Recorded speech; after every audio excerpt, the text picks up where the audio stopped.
Hi, I'm Tim. Welcome to Watchbox, and thanks for logging on. If you love this watch, email me, tmosso@thewatchbox.com. It's in the description below. Your purchase and pricing email question line for buying this or any watch you see on any Watchbox platform. Please reach out to me directly. Email tmosso@thewatchbox.com for pricing. Today, 40 millimeters in white gold. We discussed the Moser Cie Endeavour Centre Seconds Funky Blue, featuring a number of Moser signatures. This 40 millimeter diameter watch is 10.8 millimeters thick, and from lug tip to lug tip, 47.3 millimeters with a 20 millimeter spacing between the lugs. On my wrist, which is 16 centimeters in circumference, it wears well. It's fairly narrow across the wrist, so I could envision this wearing well on a wrist as small as 13.5 centimeters circumference. It actually has a concave bezel profile, and it's fairly thin, so this could be your dress watch. It will fit underneath the sleeve.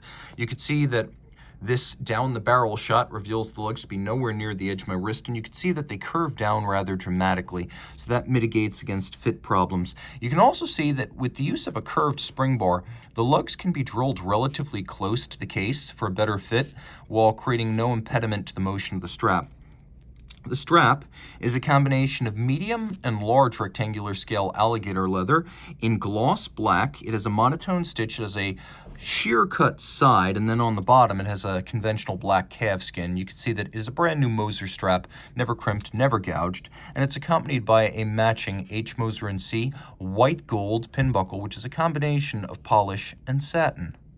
Taking a look at the case, Moser cases are machined and then hand finished. That's how, for example, Moser manages to get these incredibly deep recesses into the scalloped flanks of the lugs. They are then mirror polished internally, and then we have a vertical satin finish on the two mid-case segments. You'll appreciate the bezel is also concave in profile, and there are little details like a kerf underneath the crown so you can better dig in your nails to remove the crown for setting. You can also appreciate that there's a sharp knurling on the crown for an easy grip, and a Moser M outboard. The dial, I mentioned signatures of Moser, and here we have two. One is the Fume fade, from bright at the center to dark at the edge. The other is the color, funky blue. It is electric. It is light-hearted. It is somewhat self-effacing, as a company selling luxury doesn't use a name like funky unless it understands that fun is part of the conceit when owning and using luxury watches. This is fun and funky.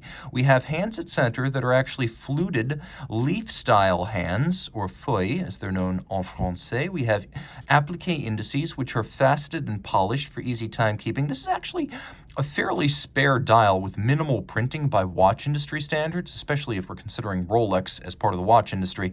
But this is actually one of the more adorned dials at Moser. Having the name of the company as well as our indices gives this dial a few more features than a typical Moser dial would have. Their concept dials, which feature no printing and no indices, are widely distributed. Turning the watch over, you can see that the timepiece has a rotor with ceramic rotor bearings for high efficiency.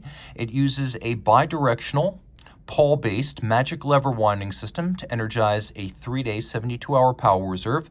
If I dig my nail in under that little kerf, you can see we have a stop seconds function that hacks the balance, halts the seconds hand, and allows me to set the watch against a reference time. This movement was designed with sports watches in mind, so it has some elements that mitigate against shock, like the rotor bearing rather than a jeweled staff, the full balance bridge, which is anchored on both sides of the balance, and the free-sprung balance, which is adjusted using variable inertia bolts in the balance rim rather than a mobile stud index. You can see that the stud holder is polished and fixed. All of this is 30 meters water resistant, and the timepiece beats away at 21,600 vibrations per hour. You can see the finish is much like you'll find on an Audemars Piguet, for example, a judicious blend of hand finish and machine finish that creates a price-appropriate and overall attractive aesthetic. Reach out to tmosso@thewatchbox.com for purchase and pricing details of this Moser Cie Endeavour Centre Seconds Funky Blue.